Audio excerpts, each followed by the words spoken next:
Hypnosis is what it is. We see things not as they are, but as we are.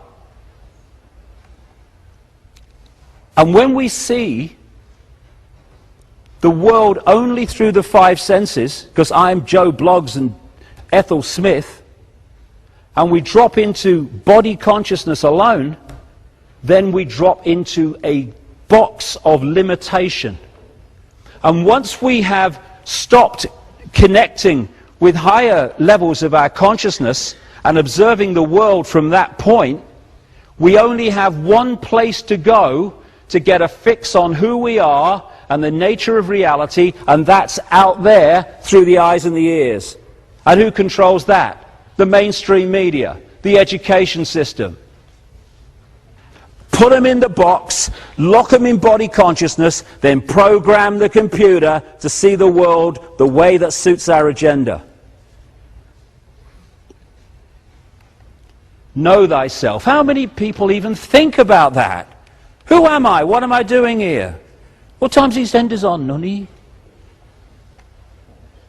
This is, I've done a lot of research on near-death experiences and what people have experienced in the near-death state.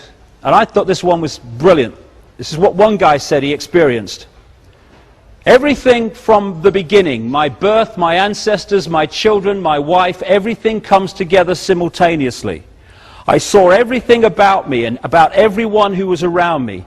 I saw everything they were thinking now, what they thought then, what was happening before, what was happening now. There was no time, there is no sequence of events, no such thing as limitation, of distance, of period, of time, of place. I could be anywhere I wanted to be simultaneously. How could he say that? Because he had withdrawn from the lens of the body computer that locks us into this tiny frequency range called visible light that we think is everything, when it is an infinitesimal fraction of what exists in the very space I'm standing in now. That's who we are, and look what we've allowed ourselves to become by being told what to believe and what to perceive. We live in the equivalent of a holographic internet, as I call it. The world seems so solid, but then they say it's made of atoms which have no solidity. How is that? Because it's an illusion. Solidity is decoded. We're decoding the equivalent of the wireless internet. Around me now, around all of us now, is this wireless internet. And we are decoding it into holographic reality that we call the world. That's what it is. We are receiver transmitters of information. And if you can manipulate the computer, you can manipulate what it can perceive and what it can access. You know, one of those shaman people, the tabloid newspapers, he's a witch doctor, stupid, primitive. This is what one of them said. We are perceivers. We are awareness. We are not objects, we have no solidity, we are boundless. We, or rather our reason, forget this, and thus we entrap the totality of ourselves in a vicious circle from which we rarely emerge in our lifetime. We are awareness, that's what we are. And the idea of the manipulators is to limit that awareness as much as possible, so that we only see ourselves in limited apartness terms.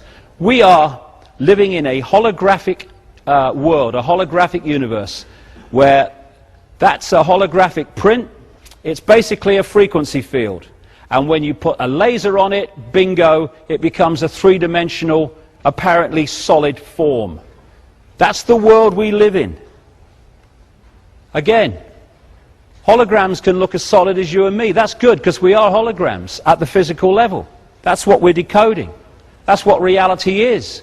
Reality is frequency fields which we decode into this so-called physical world. In the Matrix, he was seeing people like that, and then when he went through that transformation to another level of consciousness, he started seeing people like that on the right. Why? Because that's what we are at the physical level.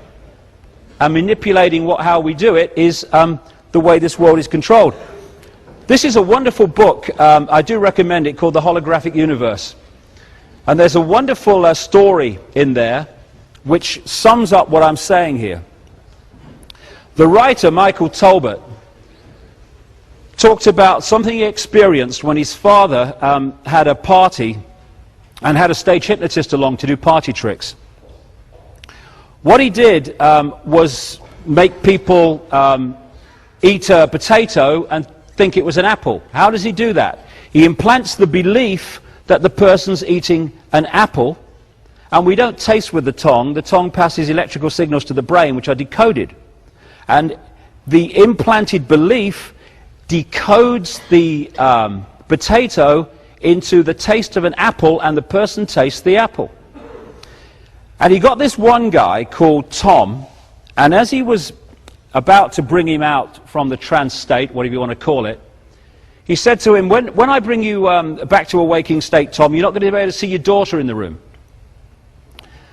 And so, before he did that, he led the daughter, Tom was sitting down, and he put the daughter right in front of Tom, so he's looking in his daughter's belly. He brings him out, apparently. Can you see your daughter in the room, Tom? Tom's looking around. No, she's not here. She's giggling, he can't hear her. The hypnotist went behind the daughter and put his hand in the small of her back and said, I'm holding something, Tom. What am I holding? He said, well, you're holding a watch. It was so obvious to him. The daughter's between him and the watch. He said, there's an inscription on the watch, Tom. What does it say? And he peered forward. He read the inscription. His daughter's here. Now, if I said that within mainstream versions of perception and reality and what this world is, people will say it's impossible, but it's not. The only place that room existed in a physical form, holographically, was in Tom's decoded reality. By putting the implanted belief that his daughter was not in the room into Tom's mind/brain, his brain ceased to decode that energy field of the daughter into holographic form. So everyone else in the room was there holographically to be seen as physical, but not his daughter, because he had not decoded her. It's exactly the same principle that in China they cannot access vast amounts of the internet because they are firewalled off. And that's what belief does. It firewalls off perception. And that's why we are bombarded with belief, belief, belief. Not least belief in division instead of unity. So we end up like this.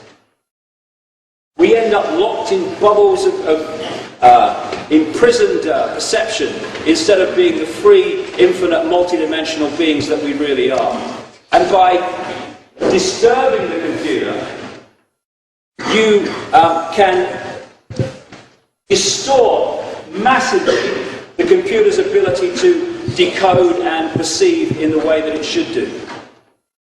Not least through fear, but the stuff that we're pouring into ourselves and our kids. What is the body? It is an electrical, chemical phenomenon at this level. And what are we doing? We're filling it or bombarding it with electrochemical influences which are distorting its balance and therefore distorting its efficiency to decode reality.